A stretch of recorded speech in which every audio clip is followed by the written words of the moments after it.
Hello and welcome to this week's IG Live. I'm excited to be talking to Dr. Artika Tyner, and she has such an impressive resume. I can't wait to get on and talk with her about all of her projects. Her children's books are just part of what she does. She is an educator, an author, a speaker, and but really comes down to being an advocate for justice. Hello.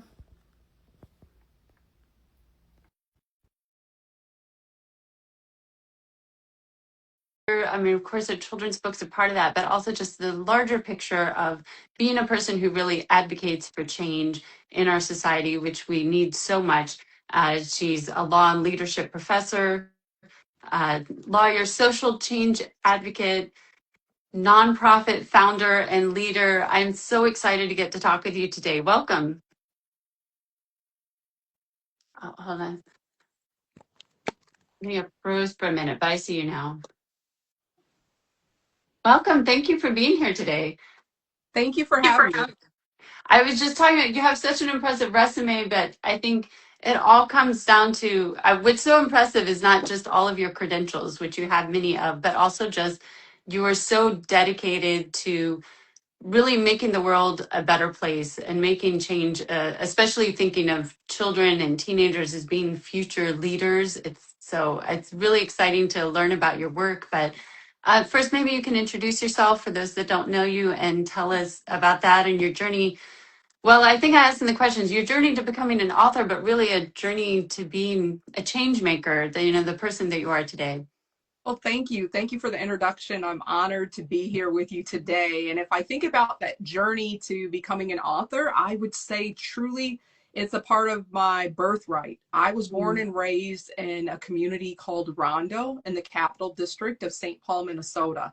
I'm fifth generation. So when I think about one of my first identifiers, is growing up in Rondo meant that we had a legacy, a culture, and a history. And what better way to share it than through the power of books? Now, for most people, they're not aware of where Rondo is, who we are, but there's a Rondo in every city, USA, because we were directly impacted by the 1956 Federal Highway Aid Act, which meant that a highway was constructed squarely through the middle of our community, meaning that we lost 700 Black-owned businesses, 700 Black-owned homes, 300 Black-owned businesses. And why am I starting there? Because very early on, we learned from our community organizers in our community, got voice, got power. And what better way to use your voice and your power than through the written word of the books that help to tell the stories of a legacy of change, the books that invite young people to lead in their own communities. So that's what compelled me to be an author, to tell our stories, because without telling stories,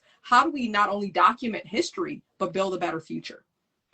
I love that. And thank you for mentioning Rondo. I think I told you that I actually lived in St. Paul for several years, had never heard of Rondo until just recently.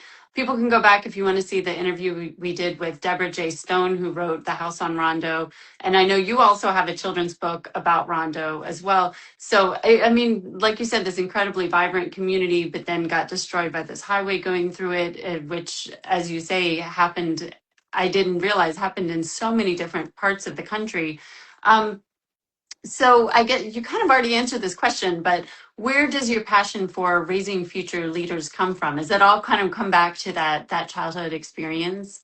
It comes back to both that childhood experience and also my work as a civil rights attorney. Understanding that the foundation of a brighter future starts with the power of literacy. It starts with the power of understanding that there's a leader within and you can make an impact.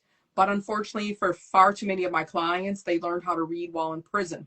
So when I think about why writing books and children's books in particular are important, because then we can promote that joy in reading and help young people from all different backgrounds understand that there's a book for them. And if they can't find it, maybe it's an invitation to write it. So I've also spent a great deal of my time and efforts training the next generation of authors as well, starting with young people writing their own stories. Yes, I love that because you have a nonprofit, Planting People, Growing Justice Leadership Institute, which was founded specifically to stop the school to prison pipeline. And you have, as you mentioned, I mean, you have a lot of leadership programs and so on. But one of them that I saw that I didn't realize is encouraging young authors, and you have people should go to your website and look because you have, I can't remember his name, but he has a Kwanzaa book that he wrote, and he's standing there. He's so happy with his book that was published. I mean, what amazing work. So what is that connection about literacy and leadership? Well, I'll start with introducing that young man that you're referring to. His name is Zephaniah Martin. So he wrote Jaheim's first Kwanzaa, but he also, we have a new book release from our press. He wrote Jaheim's first Juneteenth as well. And really what I loved about this experience, if you're talking about leadership, through a young person's perspective, saying, this is our understanding of what these holidays mean once I learned about them. Now, I must admit, you're talking about a learning journey and learning more about Rondo. I didn't learn fully about Juneteenth and Kwanzaa well into my adulthood. So if I think about what these lessons are for young people, that they can take on those core leadership skills of thinking critically, exploring new ideas, working with teams, having a clear vision for what they want to see in the future. Our writing competitions are that innovation and cultivation of those skills. So I'm grateful that young people can go from this idea of, am I too young to make a difference, to say, not only can I make a difference, I can write the stories that matter. I love that. And that leads right into, talking about your books. You write fiction, you write nonfiction. And one of the books that I think probably people know you most for, maybe, I don't know, because I think you're known for a lot of your books, is Justice Makes a Difference, about a young girl who's asking just that question, am I too young to do something? And I love the cover of that book with, she looks so empowered on it. What message do you want kids to take away from your books? Starting with Justice Makes a Difference, that was my first children's book, and the message has been the same. The notion that justice gets discouraged, and she's thinking, okay, that idea of the sea is so wide, my boat is so small, what can I truly do? And she gets the reassurance from her grandmother that you don't have to wait to lead change. You don't have to wait to be invited. And that's just not, the idea coming from the book. This is even from research from the League of Women Voters, that most women tend not to decide to run for office until they're invited. So I'm going to pause here and give an invitation to those that are sitting on the sidelines, seeing issues they want to work on. I'm going to say, you're invited. You got this invitation from Dr. Tyner today. You get this invitation from the book Justice Makes a Difference to say, I don't have to wait. If I see something that I want to change in my community, I can start today. That's been the legacy on even how I became an author. My first book was The Lawyer's Leader, How to Plant People and Grow Justice. I was told that there wasn't any interest for a book about leadership for lawyers, that's a soft skill and either you have it or you don't. But I went back and challenged that notion. I was like, but hold on. Even as a law student, people deferred to me related to leadership. Shouldn't I perfect those skills, build upon them, and have a greater impact? So even the first book that I wrote was an act of defiance. There was only, 2 other leadership books for lawyers in existence. Now there are many. But when we first started with this idea on thinking about leadership even for young people, once again, there were a few books, but now there are many because it's about that invitation that even history shows us. Young people have always been at the forefront of social change movements. So why wouldn't we have them at the forefront of writing their own stories and sharing their own stories as well? I'm glad you brought up the history because that is such an important part of your books. I mean, obviously, you have a lot of nonfiction books that deal directly with history, but even books like Justice Makes a Difference, it's all about people drawing inspiration and role models from people in the past. Why is that so important for kids? To look back on these, you have a lot of books that are people that maybe some of them are people we've heard of, and a lot of them like we probably never heard of, and I'm sure young people haven't come across. Why is it so important for them to know those stories? For 2 reasons. First, there is a monument in Washington, D.C. that I love, and I make sure I go see it every time I'm in the city, that says the past is a prologue. So there are those lessons that we can take from the past. We can then bring forth those embers of hope and build a better world. But we have to first know a little bit about that blueprint. For instance, if we look at, we're just celebrating this week, the birthday of Rosa Parks. And Rosa Parks, if you're not careful, when I go into the schools, the young people completely misconstrue her story. They'll say, oh my, the reason why Rosa Parks, refused to give up her seat on the bus is because her feet hurt. I was like, what? I don't know where that's coming from, but those are the opportunities to correct history, to make sure that we know that it wasn't about her feet hurting. My goodness, once I learned more about Rosa Parks' history, even myself, she was a precursor to even the Me Too movement by helping to take a stand for Recy Taylor and making sure that she wasn't just victimized, that her story was told. She was an investigator for the NAACP. She fought against racial terrorism, lynching, all these different things. So she clearly had a strategy that she was really saying, by sitting, I'm really standing.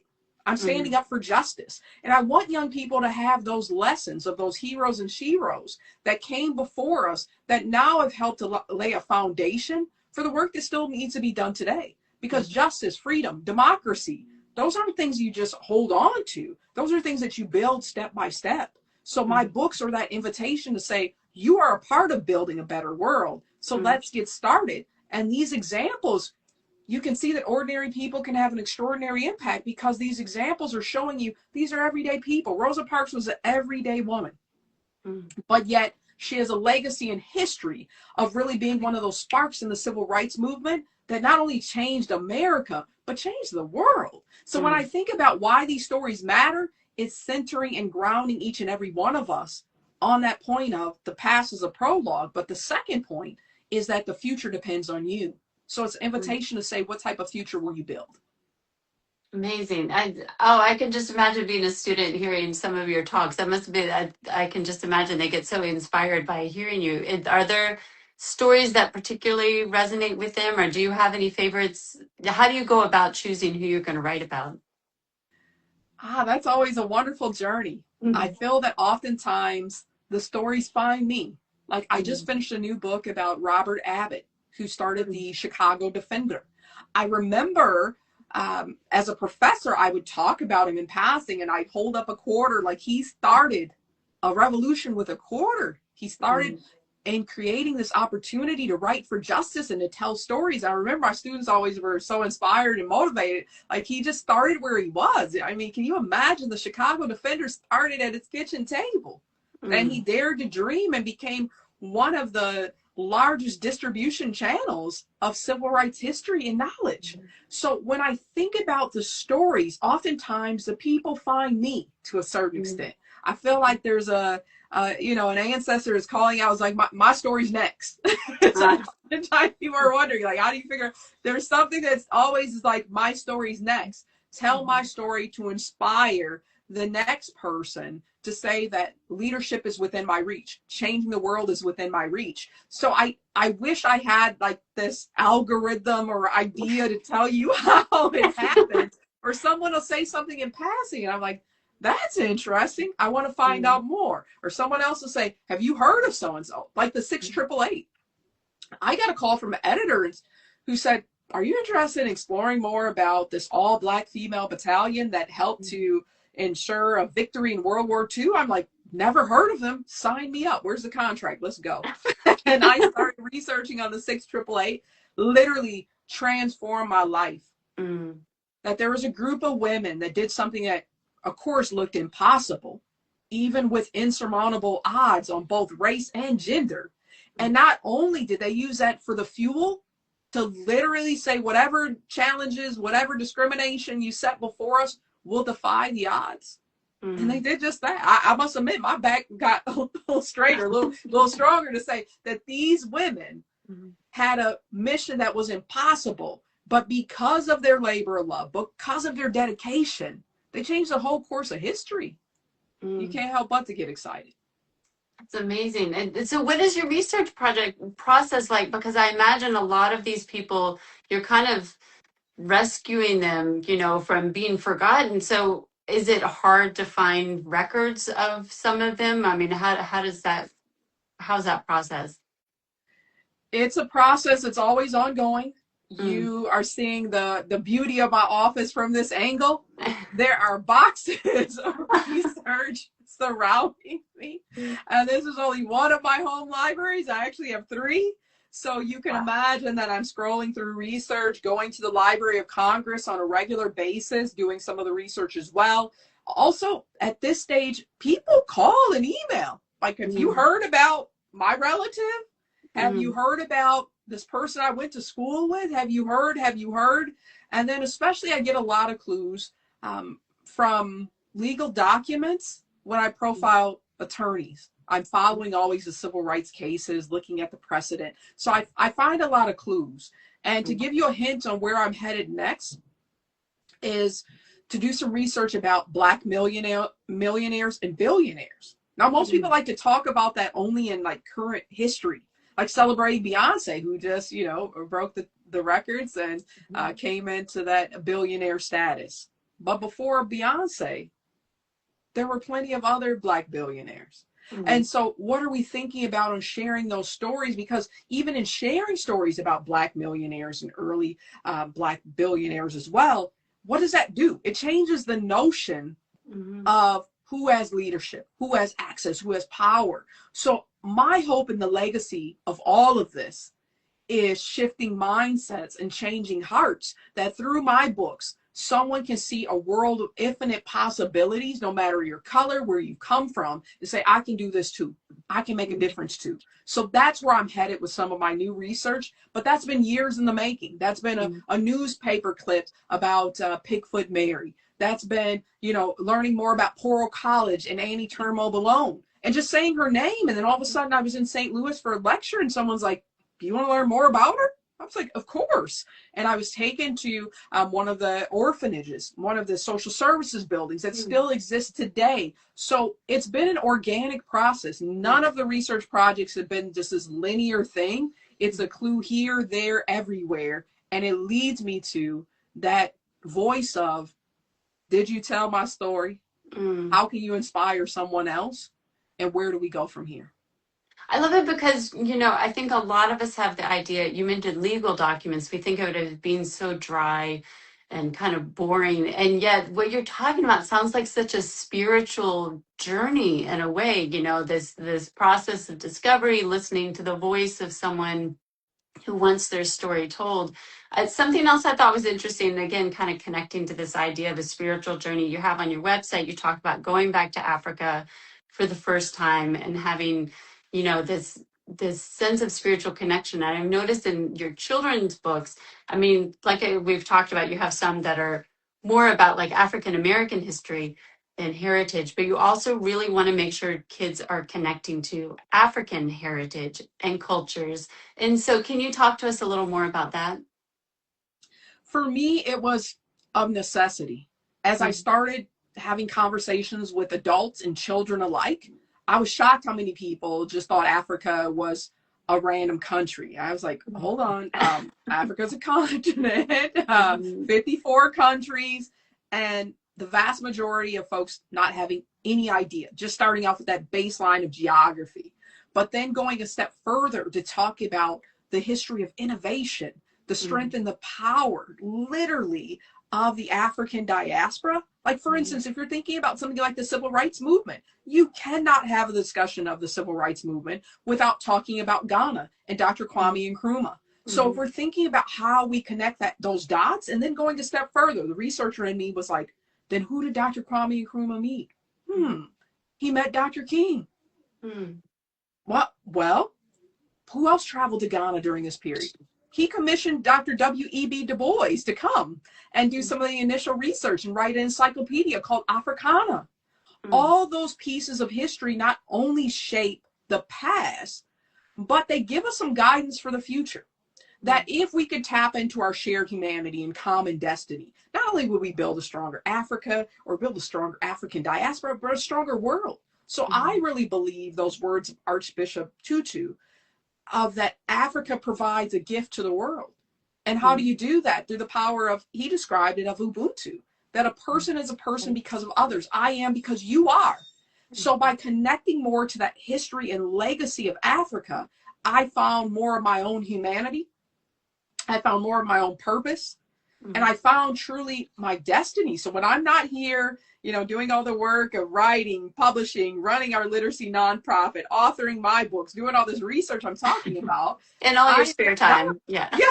I'm in Ghana making those connections because we actually have our own affiliate program of Planting People Growing Justice in Ghana as well. So I am proud just a couple announcements. I'm very proud that in working with the young people, we were able to write a book called Kwame Nkrumah, The Warrior King, to teach the young people about their own cultural history and about one of the giants from the continent who helped to bring people together to honor legacy and culture. I also want to highlight that we run our Leaders of Readers program there to make sure that we're doing the author visits, the book giveaways. So I'm saying this to all the authors, come with us. Come and be a part of the experience as we help our young people not only read, but lead. So it's a collective effort. That's amazing. And so all of the information is on the website. If somebody wanted to get involved, how would they get in touch with you? Yes, you can visit our website, which is our organization's name, Planting People Growing Justice Leadership Institute, so ppgjli.org. You can learn more about our books at ppgjbooks.com, but I'm giving this as an invitation. Simply, if you Google my name in Ghana, you will find a wealth of different resources to find out the projects that we're working on and how you can make an impact and difference as well. That's amazing. And like I said, on your website, it shows these pictures of the young people in Ghana. You're there with them. It's so inspiring, the work that you're doing. What's next for you? What are you looking forward to? What's next for me? More opportunities to work with young people on both the literacy and the creative writing. Literacy, of course, we have a reading crisis. In the United States, 1 in 4 American children struggle to read. If you're not reading by that 4th grade, 3rd grade crossover, you're 4 times more likely to drop out of school. If you drop out of school, you're 3.5 times more likely to be arrested in your lifetime. How have we created this rule of 4? We can send someone to the moon, but we can't figure out how to bridge these gaps related to literacy and access. So definitely helping to build more intergenerational learning circles and reading circles, helping to do more parent engagement and more interventions around literacy. That's personal to me, and there's something that I want to see change yesterday. So I'm working on the policy, I'm working on the practical implementation of increasing literacy and community engagement. And then the second piece, of course, is the writing. Not only for myself as an author, yes, I'm working on quite a few new manuscripts myself, but also as a press and a publisher, helping to create the vehicle and open up the doors for more diverse voices, for more ideas, and especially for more young people to write the stories that I didn't have when I was growing up. And it's important to emphasize that. When I was growing up, I felt like, a young Black lady was thrown into Babysitter's Club, thrown into Sweet Valley High, thrown into American Girl, but they all were stereotypical. No offense to any of the, ideas of who they were. But at this point, what Planting People Growing Justice has done is that there's not one stereotype of how Blackness or how a young lady presents herself or how a young Black boy is portrayed in a book as a scientist. All these different things, tearing down these barriers. So I'm looking forward to working with more aspiring authors, more young authors, to say, what's your vision for the world? How can you make the world a better place? And how can we use the power of books to help share that story? That's amazing. Well, thank you for all that you do. And thank you for taking the time to talk with us about it today. I mean, it's such an impressive list of, as I said, not just your own work, but how you're, as you say, really opening doors for other people, especially young people, and really making a difference in their lives and in the community. So thank you for all you do and for taking the time to talk with us about it today. Thank you for the invitation. I'm grateful for the work that your team is doing and engaging and making reading a part of not just a homework assignment, but reading as a part of being a world and global citizen and making an impact. So thank you for your work. And anybody who's joining us late, this is all going to be up on Instagram in a few minutes. And afterwards, we will have it, as always, up on our YouTube channel. So thank you, Dr. Tyner. And thanks all of you for watching. And we'll see you again next week. Bye. Thank you.